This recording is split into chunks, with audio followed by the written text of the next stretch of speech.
فرشتوں کے مراتب. معاذ بن رفاع بن رافع اپنے والد رفاع سے جو بدر میں شریک تھے روایت کرتے، حضرت جبریل علیہ السلام نے نبی صلی اللہ علیہ وسلم کی خدمت میں آ کر دریافت کیا کہ آپ بدر والوں کو کیسا سمجھتے ہیں؟ آپ نے فرمایا تمام مسلمانوں سے افضل، یا ایسا ہی کوئی دوسرا کلمہ فرمایا، نے ان کی تعریف کی. جبریل علیہ السلام نے کہا اسی طرح وہ فرشتے جو بدر میں حاضر ہوئے تھے وہ دوسرے فرشتوں سے افضل ہیں. تو فضیلت کس اعتبار سے؟ کام کے اعتبار سے بھی. صحیح بخاری. تو اس سے یہ پتہ چلتا ہے کہ فرشتوں کے بھی درجات ہیں جیسے باقی چیزوں کے. مثلا سال کی راتوں میں فرق ہے، ہفتے کے دنوں میں فرق ہے، سال کے مہینوں میں فرق ہے، ہر ایک کا اپنا درجہ ہے. انسانوں کے درجات ہیں.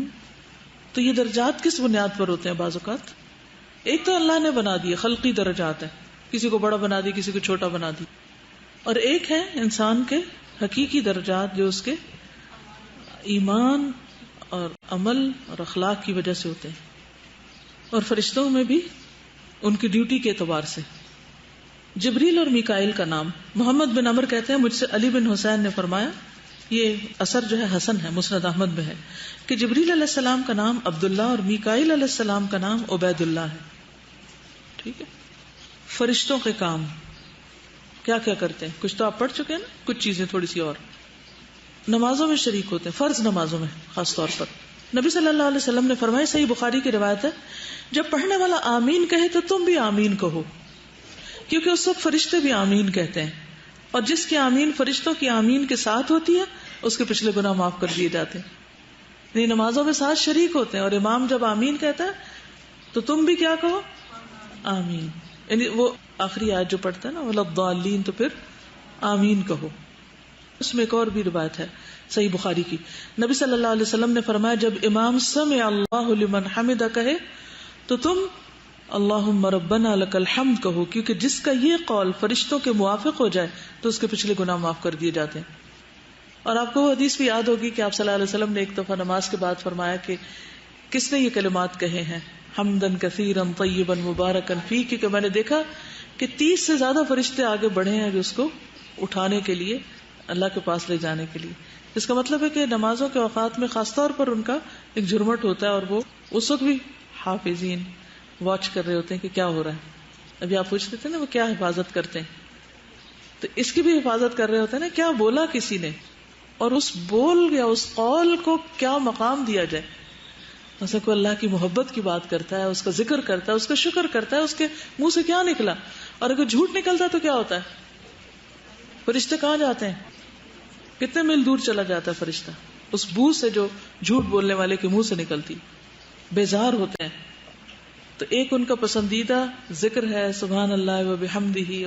پھر یہ کہ اللہ کی حمد پر کوئی اگر الفاظ ہم کہتے ہیں، اس سے یہ ایک بات پتہ چلتی ہے کہ بعض اوقات کچھ الفاظ آپ صلی اللہ علیہ وسلم نے نہیں فرمائے لیکن آپ کی موجودگی میں کہے گے تو آپ نے ان کو ریکمینڈ کیا، پسند کیا. اس کو حدیث تقریری کہتے ہیں نا. تب ایک بندے نے کہے تھے اور آپ نے دیکھا اس کا اجر، پھر وہ کتنا ان کا مقام اور مرتبہ. تو اسی طرح بعض دعائیں ضروری نہیں ہوتا کہ وہ قرآن مجید میں لکھی ہوں یا مسنون ہی ہوں. اگر کسی عام بندے کے بھی کچھ الفاظ ایسے ہیں کہ جن کا مطلب ٹھیک ہے لیکن بہت ہی خوبصورت الفاظ میں اپنے دل کے جذبات کا اظہار کیا ہوا ہے یا اللہ سے کچھ مانگا ہوا ہے، تو اس دعا کے ذریعے بھی اگر ہم مانگ لیں تو کوئی اس میں ممانعت نہیں ہے. اسی لیے آپ دیکھیں کہ دعاؤں میں بعض اوقات کچھ روایات ضعیف ہوتی، ٹھیک ہے، تو ان روایات کو یکسر ترک نہیں کر دینا چاہیے. بس یہ سمجھنا چاہیے کہ یہ نبی صلی اللہ علیہ وسلم نے نہیں فرمائی، ضعیف روایت ہے لیکن دعا اچھی ہے، دعا کے الفاظ اچھے ہیں، تو اس ذریعے سے دعا مانگنے میں حرج نہیں ہے. ہاں اگر دعا کے الفاظ شرکیاں ہوں تو پھر ان الفاظ کو دور سے ہی ترک کر دینا چاہیے. یعنی مثلا دعائے حاجت کے بارے میں لوگ بہت فس کرتے ہیں کہ یہ ضعیف روایت ہے، مان لیا ضعیف ہے، اور ہم اس کو یہ سمجھ کے نہ پڑھیں کہ نبی صلی اللہ علیہ وسلم نے اس کا حکم دیا ہے، لیکن صرف اس لیے پڑھ لیں کہ اس کے الفاظ بڑے خوبصورت ہیں تو کوئی حرج نہیں ہے. ان الفاظ سے دعا مانگی جا سکتی ہے. یا ودود یا ذی العرش المجید یا فعال لما یرید، تو اللہ تعالیٰ کا حکم نہیں ہے وَلِلَّهِ الْأَسْمَاءُ الْحُسْنَى فَادْعُوهُ بِهَا، تو وہ اسماء حسنہ ہی تو ہیں جن سے وہ پکار رہا ہے. تو اگر کوئی شخص اس کے دل سے بس بے ساختہ نکل آئے. دیکھیں جب انسان ڈیسپریٹ ہوتا ہے، بعض اوقات بہت خوش یا تکلیف میں ہوتا ہے یا غم میں ہوتا ہے یا اللہ کو پکارنا چاہتا ہے، تو بعض اوقات ایسے الفاظ منہ سے نکلتے ہیں کہ جو آپ سوچ سمجھ کے لکھنے لگے تو لکھ ہی نہیں سکتے ان کو. تو ان الفاظ کو اگر کوئی دوسرا شخص انہی سے مانگنا چاہتا ہے تو کوئی حرج نہیں ہے اس میں، ٹھیک ہے. اور ویسے بھی جس کسی روایت سے کوئی حرام حلال کا حکم نہ نکلتا ہو فضائل کے باب میں، تو اس میں علماء نے اتنی سختی نہیں کی، ٹھیک ہے. چلیے فرشتوں کے کام، ان میں ہم پڑھ رہے تھے کہ کس طرح وہ آمین کہتے ہیں اور کس طرح اللہ کی تعریف بیان کرتے ہیں. کیونکہ جب ہم سمع اللہ لمن حمدہ کہتے ہیں تو وہ بھی ربنا ولک الحمد کہہ رہے ہوتے ہیں. اگر ہمارا بول ان کے ساتھ، یعنی ایک جیسے کورس میں پڑھتے ہیں نا، دو کا اکٹھا. کئی دفعہ آپ کے ساتھ ایسا ہوتا ہوگا نا کہ آپ کسی کے ساتھ بیٹھے ہوئے اور اس نے بھی وہی بات کی جو آپ نے کہی. آپ اس کو کو انسیڈنس کہتے ہیں. ایک ہی وقت میں ایک ہی لفظ یا ایک جملہ نکل رہا ہوتا ہے.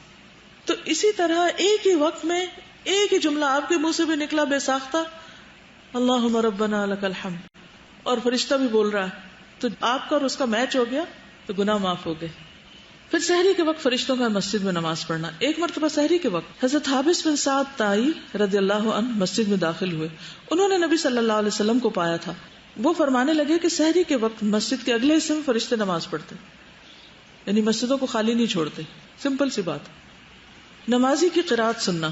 علی رضی اللہ عنہ نے مسواک کرنے کا حکم دیا اور کہا کہ رسول اللہ صلی اللہ علیہ وسلم نے فرمایا، بلا شبہ جب بندہ مسواک کرتا ہے پھر کھڑا ہوتا ہے اور نماز پڑھتا ہے تو اس کے پیچھے فرشتہ کھڑا ہو جاتا ہے اور اس کی قرات سنتا ہے اور اس کے قریب ہو کر کھڑا ہوتا ہے حتیٰ کہ وہ اپنا منہ اس کے منہ پر رکھ دیتا ہے. پھر جو قرآن کا وہ حصہ پڑھتا ہے وہ فرشتے کے اندر چلا جاتا ہے.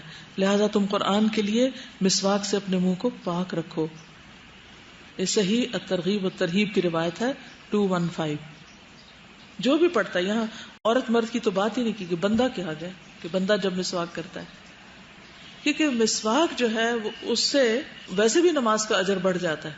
اور مسواک کر کے جب آپ قرآن پڑھتے ہیں تو اس کو تھوڑا سا اور اپنے اوپر لے آئیے کہ قرآن کی تلاوت کے وقت خاص طور پر، یعنی اس قرآن کو سمیٹ لیتے ہیں، اپنے اندر لے جاتے ہیں، حفاظت کرتے ہیں. پھر نمازی کے لیے دعائیں کرنا. ٹھیک. رسول اللہ صلی اللہ علیہ وسلم نے فرمایا، جب کوئی شخص نماز کے بعد اپنی جائے نماز پر بیٹھا رہتا ہے تو فرشتے اس پر صلاۃ پڑھتے رہتے ہیں. اور فرشتوں کی صلاۃ یہ دعا ہے کہ اے اللہ اسے معاف کر دے، اے اللہ اس پر رحم فرما. اسی طرح اگر وہ بیٹھ کر اگلی نماز کا انتظار کرتا رہے تو فرشتے اس پر بھی صلاۃ پڑھتے ہیں اور ان کی صلاۃ یہی دعا ہے کہ اے اللہ اسے معاف فرما دے، اے اللہ اس پر رحم فرما دے. تو بہت سے لوگ تو بس نماز سلام پھیرتے ہی کہتے ہیں بس اٹھ کے بھاگے یہاں سے. تو اس وقت تھوڑی دیر اگر بیٹھ جائیں اور جو بھی تسبیحات پڑھنی ہے، ذکر کرنا ہے، دعا مانگنی ہے، تو اس کا فائدہ پتہ کیا ہوتا ہے کہ ویسے بھی ایک نماز کا جو اثرات ہے نا وہ انسان کے اوپر آتے ہیں. یک جو سوئچ کر جاتے ہیں نا، آپ ادھر سے نماز پڑھی ادھر سے آپ گھوم گئے تو کیا ہوتا ہے، وہ وہیں چھوڑ گئے، جیسے جذب نہیں کیا. کیا سمجھ آئی آپ کو بات؟ فرشتہ تو وہاں دعا کرتا ہی ہے، لیکن اگر اس بات کو ایک طرف بھی رکھا جائے تو بھی نماز کے سلام پھیرتے ہی دوسرا سلام ادھر گردن جاری اور کچھ لوگوں کا پاؤں اٹھا ہوا ہوتا ہے. بچوں کا خاص طور پر آپ نے دیکھا ہوگا، وہ سین میں نظر آ رہا ہے جیسے بچے ایک دم اٹھتے ہیں تو ان کو بٹھانا پڑتا ہے. تو یہ اگر بات آپ ان کو بتائیں گے تو شاید تھوڑی دیر اور بیٹھ جائیں. ایک فیلنگ بھی آتی، ایک سکون کی، ایک اطمینان کی. رسول اللہ صلی اللہ علیہ وسلم نے فرمایا، جب جمعہ کا دن آتا ہے تو مسجد کے ہر دروازے پر فرشتے کھڑے ہو جاتے ہیں اور سب سے پہلے آنے والے اور پھر اس کے بعد آنے والوں کو نمبر وار نام لکھتے جاتے ہیں، لسٹ بنتی. پھر جب امام خطبے کے لیے ممبر پر بیٹھ جاتا ہے تو فرشتے اپنے رجسٹر بند کر لیتے ہیں، وہ بھی خطبہ سننے لگتا ہے. پھر لوگوں کے لیے دعائیں کرنا. رسول اللہ صلی اللہ علیہ وسلم نے فرمایا، اللہ عز و جل رحمت فرماتے ہیں اور اس کے فرشتے ان لوگوں کے لیے رحمت کی دعا کرتے ہیں جو صفوں کو ملاتے ہیں. ان اللہ عز و جل و ملائکتہ یصلون علی الذین یصلون الصفوف، جو صف کو باہم ملاتے ہیں. کیسے ملاتے ہیں؟ پاؤں کے ساتھ پاؤں ملا ہوا، کندھے کے ساتھ کندھا ملا ہوا اور اسٹریٹ. بالکل ان کو بھی دعا دیتے ہوں گے کہ یہ کتنے اچھے ہیں کہ انہوں نے صف سیدھی کرنے کے لیے اپنی جگہ چھوڑ دی. لوگوں کو خیر سکھانے والے کے لیے دعا. ترمذی کی روایت ہے، نبی صلی اللہ علیہ وسلم نے فرمایا یقیناً اللہ تعالیٰ فرشتے اور تمام اہل زمین اور آسمان یہاں تک کہ چیونٹی اپنے سوراخ میں اور مچھلیاں بھی اس شخص کے لیے دعائیں خیر کرتی ہیں اور رحمت بھیجتے ہیں جو لوگوں کو بھلائی کی باتیں سکھاتا ہے. یہ حدیث حسن ہے. ٹھیک ہے. اور سحری کرنے والوں کے لیے استغفار کرنا. ان اللہ و ملائکتہ یصلون علی المتسحرین، سلسلہ صحیحہ کی روایت ہے. بے شک سحری کرنے والوں پر اللہ تعالی رحمت کرتے ہیں اور اس کے فرشتے ان کے لیے دعائیں کرتے ہیں. آپ کھا رہے ہیں اور وہ آپ کے لیے دعائیں کر رہے ہیں. دعاؤں پر آمین کہنا. رسول اللہ صلی اللہ علیہ وسلم نے فرمایا اپنے آپ پر خیری کی دعا کیا کرو، بے شک فرشتے تمہاری بات پر آمین کہتے ہیں. بس دعائیں نہیں دینی چاہیے، اچھی باتیں منہ سے نکالنی چاہیے، مثبت باتیں. اچھا، اسی طرح یہ کہ جب کوئی مر جاتا ہے نا اس کے بعد بھی جو باتیں کرتے ہیں اس پر بھی فرشتے ان کو بھی سن رہے ہوتے ہیں. نبی صلی اللہ علیہ وسلم نے فرمایا بے شک بعض لوگ مسجد نشین ہوتے ہیں، ان کا دل مسجد میں لگتا ہے، کہ فرشتے ان کے ہم نشین ہوتے ہیں، یعنی باقاعدگی سے پابندی سے مسجد جاتے ہیں اور مسجد میں بیٹھتے ہیں جا کے. اگر وہ غائب ہو جائیں تو وہ انہیں تلاش کرتے ہیں کہ وہ آج کدھر ہیں. اگر بیمار پڑ جائیں تو ان کی تیمارداری کرتے ہیں. اگر انہیں کوئی ضرورت ہو تو ان کی مدد کرتے ہیں.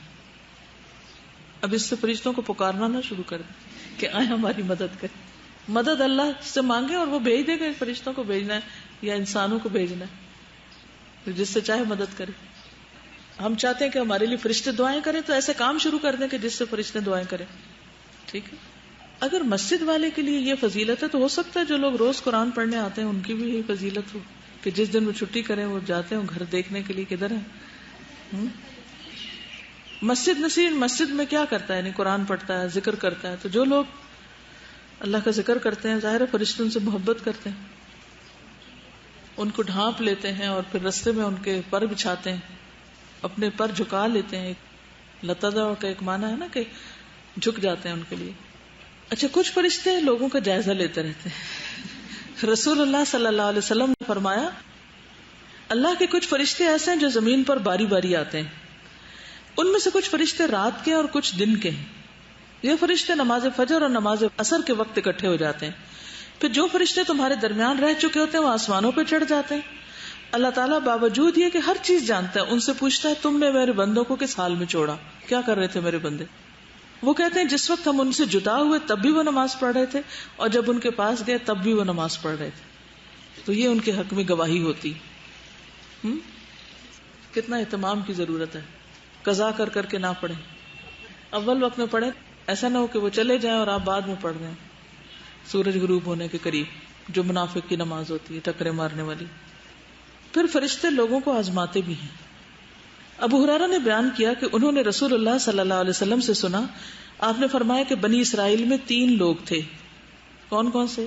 ایک کوڑی، دوسرا اندھا، تیسرا گنجا. اللہ تعالیٰ نے چاہا ان کا امتحان لے، چنانچہ اللہ تعالیٰ نے ان کے پاس ایک فرشتہ بھیجا. وہ پہلے کس کے پاس گیا؟ کوڑی کے پاس، پھر اندھے کے پاس، پھر گنجے کے پاس.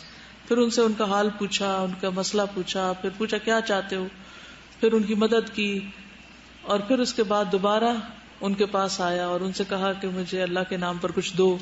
کیونکہ ایک نے گائے مانگی تھی، ایک نے شاید بکریاں مانگی، ایک نے کیا مانگا تھا؟ اونٹ مانگے. تو وہ ان کو مل گئے. پھر دوبارہ وہی فرشتہ بھیس بدل کے گیا کہ تم اللہ کے نام پر مجھے بھی کچھ دو. تو انہوں نے کہا نہیں، یہ تو ہم نے اپنی محنت سے حاصل کیا ہے، تمہارے لیے کچھ نہیں. صرف اندھے نے اس کو ٹھیک کیا تھا نا اس نے، تو اس نے کہا کہ تو اللہ کا کرم ہے مجھ پر، جتنا چاہو تم اس میں سے لے لو. تو پھر کیا ہوا؟ اس کی نعمت باقی رہی اور باقیوں کی نعمتیں چھن گئی. تو یہ نیور نو کہ اللہ تعالیٰ کس شکل میں کہاں ہمارا امتحان لے رہا ہو، کس کے ذریعے. ہاروت ماروت جو تھے وہ بھی کس لیے آئے تھے؟ امتحان بن کے آئے تھے. ببابل ہاروت و ماروت. پھر اسلحہ پہن کر اللہ کا ذکر کرنے والوں کی حفاظت کرنا. رسول اللہ صلی اللہ علیہ وسلم نے فرمایا جو شخص لا الہ الا اللہ وحدہ لا شریک لہ لہ الملک و لہ الحمد یحیی و یمیت وہو علی کل شیء قدیر مغرب کے بعد 10 مرتبہ پڑھے گا، اللہ تعالیٰ اس کی حفاظت کے لیے اسلحہ بردار فرشتے مقرر کر دیں گے جو اس کی صبح تک شیطان سے حفاظت کریں گے. سنن الترمذی کی روایت ہے. نیک مقصد کے لیے گھر سے نکلنے والوں کے ساتھ رہنا. نبی صلی اللہ علیہ وسلم نے فرمایا جب بھی کوئی شخص اپنے گھر سے نکلتا ہے تو اس کے دروازے پر 2 جھنڈے ہوتے ہیں. جھنڈے والی کار میں ایک جھنڈا فرشتے کے ہاتھ میں ہوتا ہے اور دوسرا شیطان کے ہاتھ میں ہوتا ہے. اگر وہ اللہ کی رضا والے کام کے لیے نکلتا ہے فرشتہ اپنا جھنڈا لے کر اس کے پیچھے پیچھے روانہ ہو جاتا ہے اور وہ گھر لوٹنے تک فرشتے کے جھنڈے تلے ہوتا ہے. اور اگر وہ اللہ کی ناراضگی والے کام کے لیے نکلتا ہے شیطان اپنا جھنڈا لے کر اس کے پیچھے چل پڑتا ہے اور وہ گھر واپس آنے تک شیطان کے جھنڈے کے نیچے رہتا ہے, یعنی اسی کے حکم مانتا رہتا ہے. تو جب بھی گھر سے نکلے ضرور سوچ کے نکلے کدھر جا رہی ہوں, کس کام جا رہی ہوں, اچھے کام جا رہی ہوں, برے کام کرنے جا رہی ہوں. پھر ذکر کی مجلسوں کو ڈھونڈتے ہیں یہ فرشتے. کچھ فرشتے سیارہ ملائکہ جو ہیں اور وہاں کے لوگوں کو جائزہ لیتے رہتے ہیں کہ کون کون آیا ہوا ہے. مسجد میں شروع میں آنے والوں کی بھی اٹینڈنس ہوتی اور ذکر کی مجلسوں میں شریک ہونے والوں کا بھی جائزہ لیتے ہیں.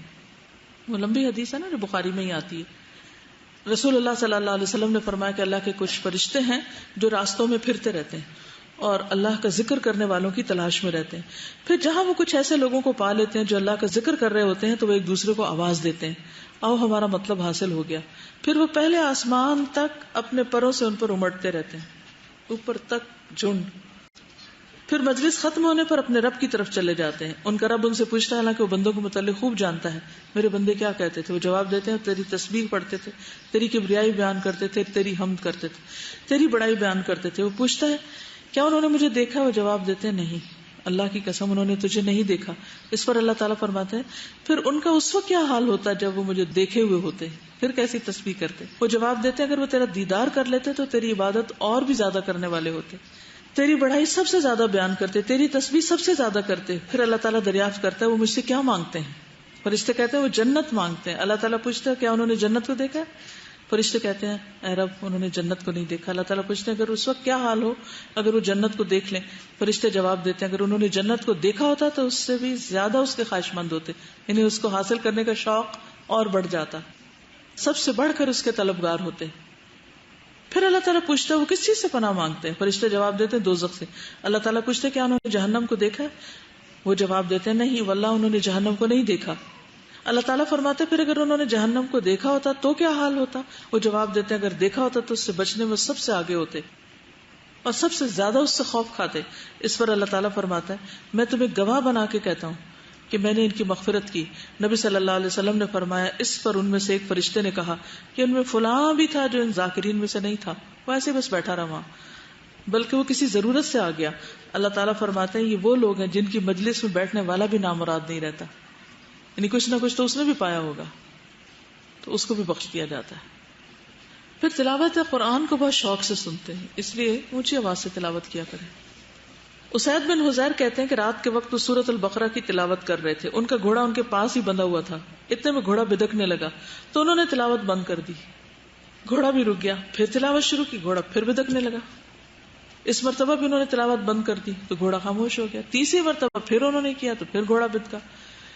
ان کے بیٹے یحییٰ چونکہ گھوڑے کے قریب ہی تھے اس لیے ڈر ہوا کہ کہیں ان کو کوئی تکلیف نہ پہنچے, تو انہوں نے تلاوت بند کر دی اور بچے کو وہاں سے ہٹا دیا. پھر اوپر دیکھا کچھ دکھائی نہ دیا. صبح کے وقت انہوں نے یہ واقعہ نبی صلی اللہ علیہ وسلم سے بیان کیا تو آپ نے فرمایا اے ابن حزیر اگر تم تلاوت بند نہ کرتے, پڑھتے رہتے تو بہتر تھا. تو نے کہا کہ مجھے ڈر لگا کہ گھوڑا کہیں میرے بچے کو نقصان نہ دے, کچل نہ ڈالے, کیونکہ وہ اس سے بہت قریب سویا ہوا تھا. میں نے سر اوپر اٹھایا اور پھر یحییٰ کی طرف گیا. پھر میں نے آسمان کی طرف سر اٹھایا تو ایک چھتری سی نظر آئی جس میں روشن چراغ تھے. پھر جب میں دوبارہ باہر آیا تو میں نے نہیں دیکھا.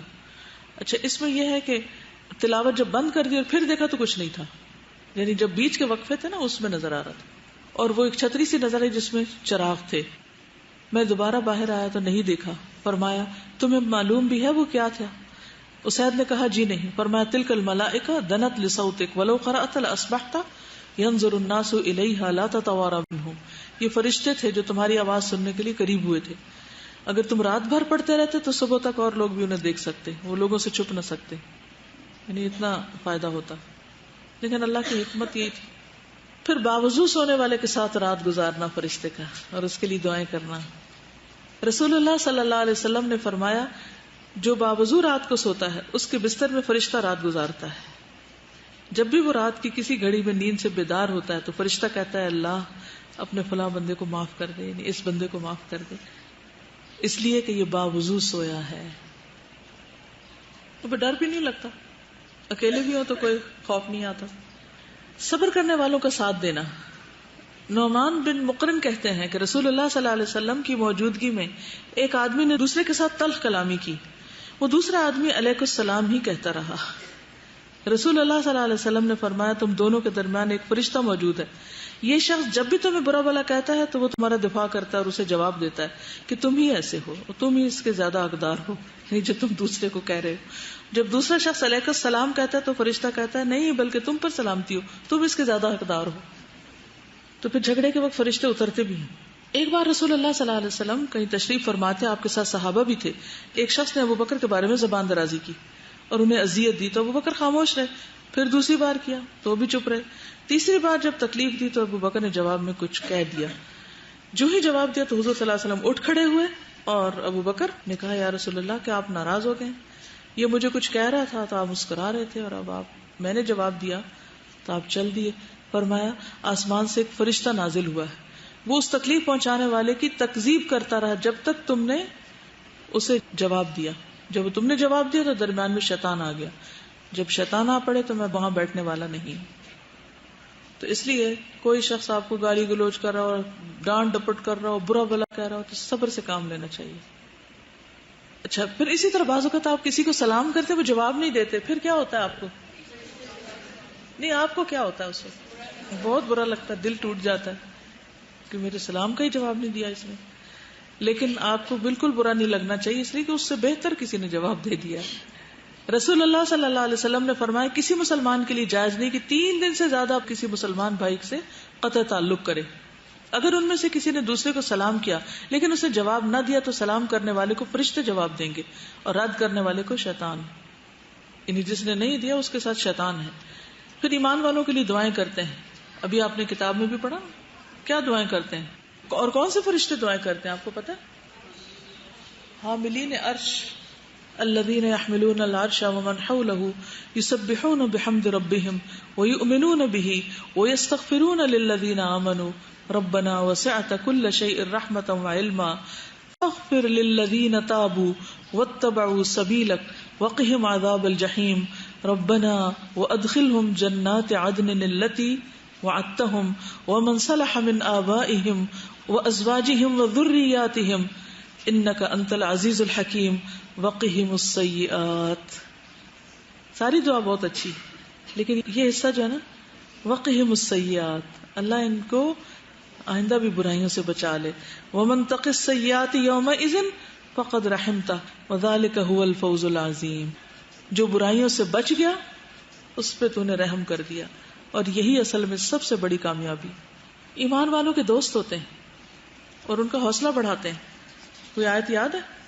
ان الذین قالوا ربنا اللہ ثم استقاموا تتنزل علیہم الملائکہ لا تخافوا ولا تحزنوا وابشروا بالجنۃ التي کنتم توعدون. آپ دیکھیے کہ جب انسان حق پر ہوتا ہے نا تو اس کی کتنی بھی مخالفت ہو تو اس کے اندر ایک دل جمی ہوتی ہے, ایک قرار ہوتا ہے, ایک سکون ہوتا ہے, بے چینی نہیں ہوتی. کبھی آپ نے محسوس کیا؟ کیوں معلوم نہیں آپ اس تجربے سے گزرے ہیں یا نہیں, لیکن بہت دفعہ ایسا ہوتا ہے نا کہ لوگ آپ کو مس انڈرسٹینڈ کر رہے ہوتے ہیں, آپ کو برا بھلا کہہ رہے ہوتے ہیں, آپ کو گالیاں دے رہے ہوتے ہیں یا کچھ بھی کر رہے ہوتے ہیں, تو آپ اس وقت کیا کرتے ہیں؟ اس کا اثر آپ کو خاص نہیں ہوتا, تھوڑا بہت ہوتا ہے. جیسے کہ آندھی چلے تو تھوڑا بہت گرد و غبار ہوتا ہے, اور ایک سکون اور اطمینان ہوتا ہے دل میں, ایک ایسی کیفیت ہوتی ہے کہ تو کیا ہوا, کیا فرق پڑتا ہے, اللہ ہمارے ساتھ. اور پھر اللہ تعالیٰ اپنے فرشتے بھی ساتھ بھیج دیتے ہیں. پھر اسی طرح رسول اللہ صلی اللہ علیہ وسلم نے فرمایا اے حسان اللہ کے رسول کی طرف سے جواب دو, اجب عن رسول اللہ صلی اللہ علیہ وسلم, اور پھر دعا کی اللہم ایدہ بروح القدس, اے اللہ اس کی روح القدس کے ذریعے نصرت اور مدد فرما. پھر فرشتے ہماری رعایت بھی کرتے ہیں. جو بائیں طرف والا فرشتہ ہوتا ہے نا, جب انسان کو برا کام کرتا ہے تو وہ قلم روک کے رکھتا ہے, شاید توبہ کر لے تو نہ ہی لکھوں.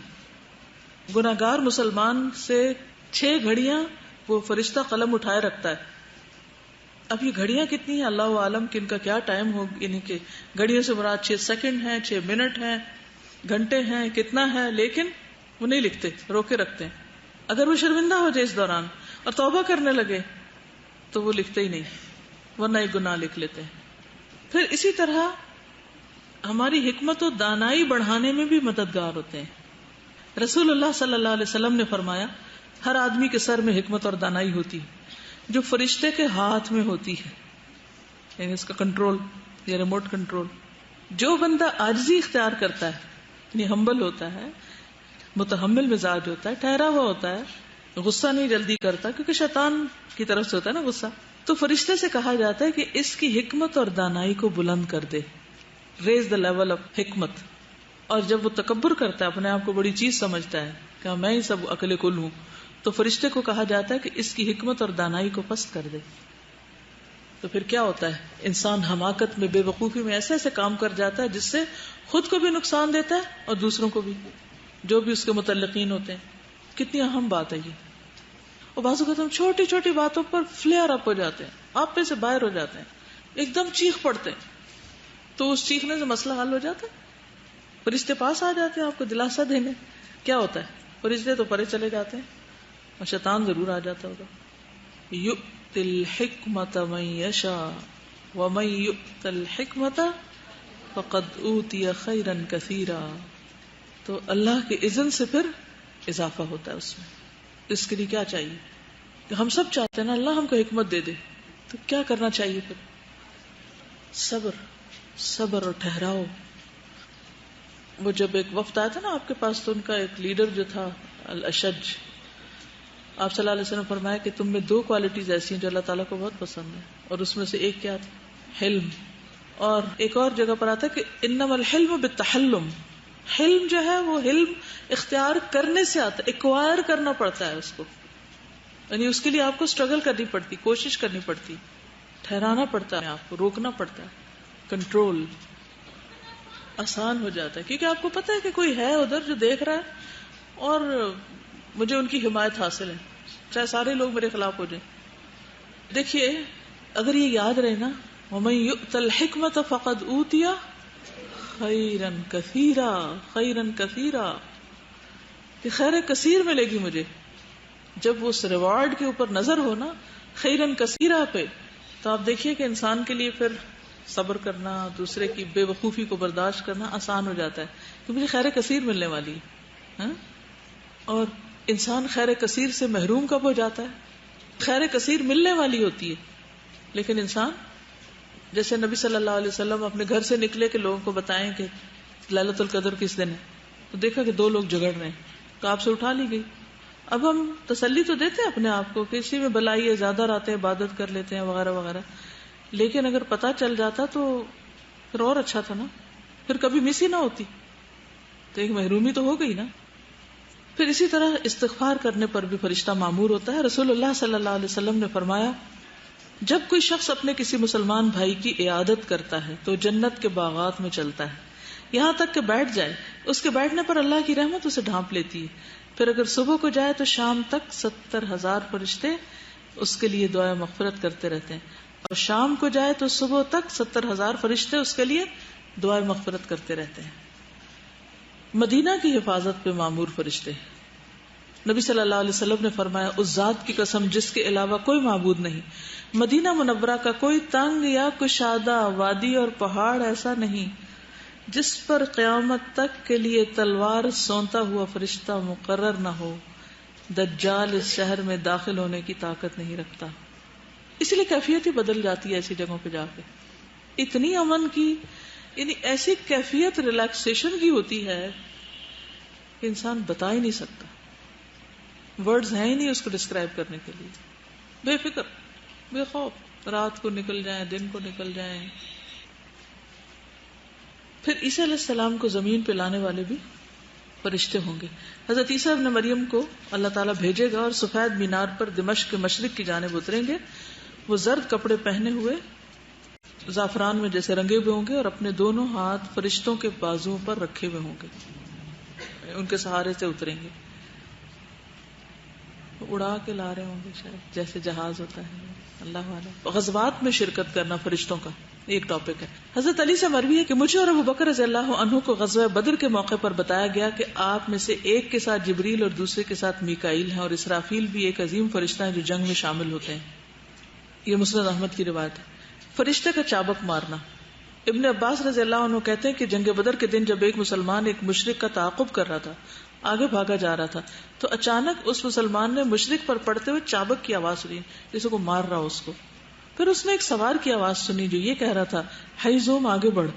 پھر اس مسلمان کی نظر اپنے آگے بھاگتے ہوئے مشرک کی طرف گئی تو دیکھا وہ زمین پر چت پڑا ہوا۔ اس نے یہ بھی دیکھا کہ اس مشرک کی ناک پر نشان پڑا ہوا تھا، اس کا منہ پھٹا ہوا تھا جو چابک کی مار کی علامت تھی، اور وہ تمام جگہ جہاں چابک پڑا تھا سبز اور سیاہ ہو گئی تھی، یعنی نیل کا نشان پڑ گیا تھا۔ چنانچہ وہ انصاری رسول اللہ صلی اللہ علیہ وسلم کے پاس جب آئے اور سارا واقعہ بیان کیا تو آپ نے فرمایا تم سچ کہتے ہو، وہ فرشتہ تیسرے آسمان کی فوجی کو مکہ فرشتہ تھا، یعنی ان کی جو کیا کہنا چاہیے چوکیاں ہیں مختلف آسمانوں پر ہیں جہاں سے وہ کام پر آتے ہیں۔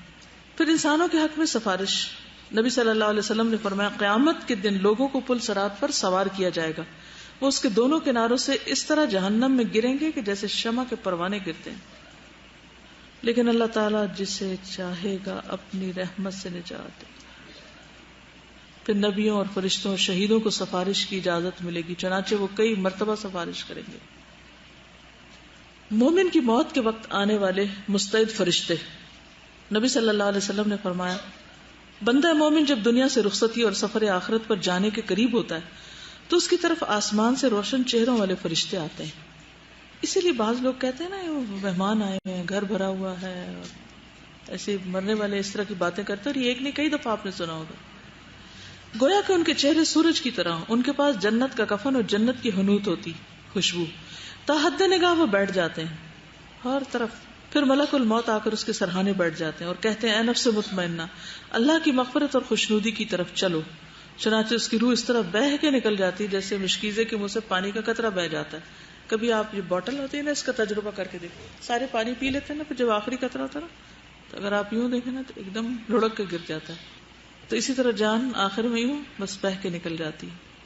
ملک الموت اسے پکڑ لیتے ہیں اور دوسرے فرشتے پلک جھپکنے کی مقدار بھی اس کی روح کو ملک الموت کے ہاتھ میں نہیں رہنے دیتے۔ بلنک آف این آئی کی بھی دیر وہ ملک الموت کے ہاتھ میں نہیں رہتی، وہ کس کے پاس آ جاتی؟ دوسرے فرشتوں کے پاس، بلکہ ان سے لے کر اس کفن میں لپیٹ لیتے ہیں اور حنوط مل دیتے ہیں، روح کو بھی خوشبو لگا دی جاتی ہے اور اس کے جسم سے ایسی خوشبو آتی جیسے مشک، یعنی مسک کا ایک خوشگوار جھونکا جو زمین پر محسوس ہو سکے۔ پھر فرشتے اس کی روح کو لے کے اوپر چڑھ جاتے ہیں۔ اب ہو سکتا ہے آپ سوچتے پھر وہ قبر میں کب آتی ہے، پھر کیا ہوتا ہے؟ دیکھیے یہ بھی ہو سکتا ہے کہ وہ پوری کی پوری روح واپس قبر کے اندر آئے، یہ بھی ہو سکتا ہے کہ روح ایک خاص جگہ پر ہے اور قبر کے ساتھ اس کا لنک جوڑ دیا گیا ہے کہ وہ اپنے اصل مقام پر ہوتے ہوئے جسم کے ساتھ اس کا ایک لنک ہے۔ جیسے سورج کہاں ہوتا ہے تو اس کی ریز آپ کے جسم پر پڑ رہی ہوتی ہے، گرمی لگ رہی ہوتی ہے، جل رہی ہوتی ہے اس کے، یعنی کہ جب ریز پڑتی ہیں دھوپ کی، کئی لوگوں کو سن برن ہو جاتا ہے، تو اسی طرح یہ بھی ہو سکتا ہے کہ فرشتے لے جا کے روح سدرۃ المنتہا تک جیسے لے جاتے ہیں نیک روحوں کو، اور وہ وہاں پر ہی ان کا ٹھکانہ ہو، اور پھر جب قبر میں انسان کو اٹھا کے بٹھایا جاتا ہو تو اس کا وہاں سے پوری کی پوری بھی لائی جا سکتی ہے اور لنک بھی ایک کیا جا سکتا ہے، کیونکہ ہوتا یہ ہے دو چیزوں میں ملتی ہے نا، قبر کے عذاب کے بارے میں بھی احادیث ملتی ہیں اور روحوں کے خاص مقام کے بارے میں بھی ملتی ہیں۔ تو اس پر میں نے کافی مختلف اسکالر سے ڈسکس بھی کیا، کچھ چیزیں پڑھی بھی، کافی سال پہلے کی بات ہے۔ تو بہت سی انٹرپریٹیشن میں جو چیز مجھے سمجھ آئی وہ یہی تھی کہ جیسے سورج کی ریز جسم کے اوپر کنیکٹ کرتی ہے تو پورے جسم میں جیسے وہ وٹامن ڈی جیسے پروڈیوس ہو رہا ہوتا ہے یا اور اس طرح کی چیزیں، تو اسی طرح وہ جسم قبر کے اندر ہے اور وہ اس کے اوپر وہ مٹی بن رہا ہے اور اس کے اوپر فرشتہ مار رہا ہے، کچھ بھی کر رہا ہے، لیکن اس کا اور اس کا جہاں روح ہے اس کا آپس میں کنیکشن بھی، اور جب تک وہ کنیکشن ہے جس بھی طرح کا، اللہ عالم کیسا کنیکشن، تو جسم کو بھی تکلیف ہوتی ہے اور روح بھی اچھے برے حال میں جہاں بھی ہے وہ موجود ہوتی ہے۔ چونکہ غیب سے تعلق رکھتی ہیں چیزیں، اس لیے ان کی کوئی حقیقی انٹرپریٹیشن نہیں کی جا سکتی جب تک کوئی ایسی حدیث وغیرہ نہ مل جائے جو واضح کر دے معاملے کو۔ پھر کافر کی موت کے وقت بھی فرشتے آتے ہیں، حدیث میں آتا ہے، مسند احمد کی روایت ہے، جب کوئی کافر شخص دنیا سے رخصتی اور سفر آخرت پر جانے کے قریب ہوتا ہے تو اس کے پاس آسمان سے 7 چہروں والے فرشتے اتر کے آتے ہیں جن کے پاس ٹاٹ ہوتے ہیں، یعنی بوری جیسی چیز. وہ حد نگاہ بیٹھ جاتے ہیں. پھر ملک الموت آتے ہیں، اس سے کہتے ہیں نفس خبیثہ، اللہ کی ناراضگی اور غصے کی طرف چل. یہ سن کر روح جسم میں دوڑنے لگتی ہے، یعنی چھپنے لگتی ہے ادھر ادھر، اور ملک الموت اس جسم سے اسے اس طرح کھینچتے ہیں جیسے گیلی اون سے سیخ کھینچی جاتی ہے، اور اسے پکڑ لیتے ہیں. فرشتے ایک پلک جھپکنے کی مقدار میں بھی ان کے ہاتھ میں نہیں چھوڑتے اور ٹاٹ میں لپیٹ لیتے ہیں، اور اس سے مردار کی بدبو جیسا ایک ناخوشگوار اور بدبودار جھونکا آتا ہے. پھر اسے لے کر اوپر چڑھتے ہیں اور پھر پٹخا کے بھی ماری جاتی ہے اور سزائیں جو بھی. پھر اسی طرح جہنم کے داروغے بھی فرشتے ہیں. وہ آتا نا خزانۃ جہنم، قرآن مجید میں پڑھا ہوگا آپ نے، وسیق الذین کفروا الی جہنم زمرا حتی اذا جاؤوها فتحت ابوابها وقال لهم خزنتها. مالک تو ہیں ہی بڑے فرشتے جہنم کے داروغہ، لیکن اس کے علاوہ اور فرشتے بھی ہیں، یعنی ایک سے زیادہ ہیں، یہ مطلب ہے. تو وہ ان سے باتیں بھی کریں گے جہنم والے. الم یاتکم رسل منکم یتلون علیکم آیات ربکم وینذرونکم لقاء یومکم ھذا قالوا بلی ولکن حقت کلمۃ العذاب علی الکافرین. پھر جنت کے داروغہ وسیق الذین اتقوا ربہم الی الجنۃ زمرا حتی اذا جاؤوها وفتحت ابوابها وقال لهم خزنتها سلام علیکم طبتم فادخلوها خالدین. دونوں کے لیے الگ الگ معاملہ ہوگا. پھر رجوع اللہ کا اعلان. رسول اللہ صلی اللہ علیہ وسلم نے فرمایا جب بھی سورج طلوع ہوتا ہے اس کے دونوں پہلو میں 2 فرشتے بھیجے جاتے ہیں جو یہ منادی کرتے ہیں، اور اس منادی کو جن و انس کے علاوہ تمام اہل زمین سنتے ہیں کہ اے لوگوں اپنے رب کی طرف آؤ، کیونکہ وہ تھوڑا جو کافی ہو جائے اس زیادہ سے بہتر ہے جو غفلت میں ڈال دے. یعنی دنیا کے پیچھے کم بھاگو، اللہ کی طرف آؤ. پھر وہ فرشتے بھی یاد ہیں جو صدقہ کرنے والے کے لیے کہتے ہیں ہاں کہ اللہ دینے والے کو اور دے اور روکنے والے کو پہلا بھی تباہ کر دے. پھر ہر نماز کے وقت اعلان کرتے ہیں اے آدم کے بیٹو اٹھو، اس آگ کو بجھاؤ جو تم نے اپنے نفسوں کے لیے جلائی ہے. تم لوگ کھڑے ہوتے ہیں، وضو کرتے ہیں، پھر آنکھوں سے گناہ جھڑتے ہیں، پھر نماز پڑھتے ہیں تو پچھلے 2 نمازوں کے بیچ کے گناہ معاف کر دیے جاتے ہیں. تو یہ پکارنے والا کون ہوتا ہے؟ یہ پکارنے والا بھی فرشتہ ہوتا ہے. پھر ہر نماز کے وقت ہی ہوتے ہیں. اور پھر عشاء کا وقت ہوتا ہے تو اسی طرح ہوتا ہے، جب لوگ سوتے ہیں تو بخشے ہوئے سوتے ہیں. آپ نے فرمایا بعض لوگ بھلائی کی حالت میں رات گزارنے والے اور بعض لوگ شر میں لتھڑ کر، یعنی ان کے لیے فرشتہ نہیں دعائیں کرتے کیونکہ نماز ہی نہیں پڑھی انہوں نے. پھر خیر کی ملاقات کرنے والے کے لیے اعلان. نبی صلی اللہ علیہ وسلم نے فرمایا جو کسی بیمار کی عادت یا دینی بھائی سے ملاقات کرنے جاتا ہے تو آسمان سے ایک فرشتہ اعلان کرتا ہے تم بھی پاک ہو، تمہارا چلنا بھی پاک ہے، تم نے جنت میں گھر بنا لیا، نیک کام کو نکلے ہو. پھر اسی طرح صدقہ کرنے کا اعلان. رسول اللہ صلی اللہ علیہ وسلم نے فرمایا آسمان کے ایک دروازے پر ایک فرشتہ مقرر ہے جو یہ کہتا ہے کون ہے جو قرض دے اور کل اسے اس کا بدلہ عطا کیا جائے گا، یعنی کہ من یقرض اللہ قرضا حسنا. پھر فرشتوں کی جو صفات آپ نے کچھ پڑھی، کچھ یہ ہے کہ اللہ کی خشیت ہے ان کے اندر، بہت اللہ سے ڈرتے ہیں. رسول اللہ صلی اللہ علیہ وسلم نے فرمایا جب اللہ تعالیٰ آسمان میں کوئی فیصلہ فرماتا ہے تو ملائکہ عاجزی سے اپنے پر مارنے لگتے ہیں، جیسا کہ اللہ تعالیٰ ارشاد فرماتا ہے کسلسلۃ علی صفوان، جیسے کسی صاف چکنے پتھر پر زنجیر مارنے کی آواز ہوتی. پھر وہ پوچھتے ہیں کہ اللہ تعالیٰ نے کیا فرمایا. کچھ تو بے ہوش ہو جاتے ہیں اور مسلسل اسی حالت میں رہتے ہیں اللہ سے ڈر کے کہ جبریل ان کے پاس آتے ہیں تو ان کی گھبراہٹ دور ہوتی ہے. پھر وہ کہتے ہیں جبریل آپ کے رب نے کیا فرمایا؟ تو جبریل کہتے ہیں کہ حق فرمایا. وہ بھی کہتے ہیں کہ حق فرمایا، حق فرمایا، جو حکم دیا بالکل صحیح دیا. اتنے اطاعت گزار ہوتے ہیں. سمجھ آ گئی؟ یعنی کتنا اللہ سے ڈرتے ہیں. ہم بھی اللہ کے حکم سنتے ہیں، ہم کو تو کوئی ڈر ہی نہیں لگتا، ویسے کہ تیسے ہی کوئی تبدیلی نہیں آتی ہم، کیونکہ خشیت نہیں.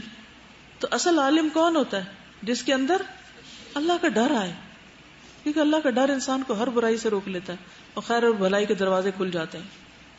رسول اللہ صلی اللہ علیہ وسلم نے فرمایا میں اسراء والی رات فرشتوں کے پاس سے گزرا اور جبریل اللہ کی خشیت کی وجہ سے بوسیدہ ٹاٹ کی طرح لگ رہے تھے. اس طرح پڑے ہوئے تھے کہ جیسے کوئی پرانا ٹاٹ ہوتا ہے، اتنا ڈرے ہوئے تھے. ٹھیک اللہ نے ان کو ایک آنر دیا، مقام دیا، حسن دیا، پر دیے، کتنا بڑا بنایا، لیکن اس کے باوجود جب وہ اللہ سے ڈرتے ہیں تو ان کا حال بدل جاتا ہے، وہ ڈر ان کے اوپر نظر آتا ہے. پھر مقرر فرشتے جمعے کے دن ڈرتے رہتے ہیں کہ کہیں قیامت نہ آ جائے. پھر وہ جو فرشتے جو مسجد میں جمعے کے دن جو خطبہ سنتے ہیں وہ بہت کان لگا کر سنتے ہیں. یستمعون الذکر آتا ہے صحیح بخاری میں. پھر اللہ تعالیٰ سے پوچھ کے کام کرتے ہیں. ایک آدمی نے الحمدللہ کثیرہ کہا, اس کلمے کو لکھنا فرشتے پہ بھاری ہوا تو اس نے اللہ تعالیٰ سے پوچھا کہ کس طرح لکھوں, تو اللہ تعالیٰ نے فرمایا کہ جس طرح اس نے کہا کثیرہ, کثیرہ لکھ دو. موسیٰ علیہ السلام کے بعد جب فرشتہ آیا تھا موت کا تو انہوں نے کیا کیا تھا, ایک لگائی تھی. چلیے باقی کل سے انشاءاللہ. سبحانک اللہم و بحمدک نشہد ان لا الہ الا انت نستغفرک و نتوب الیک.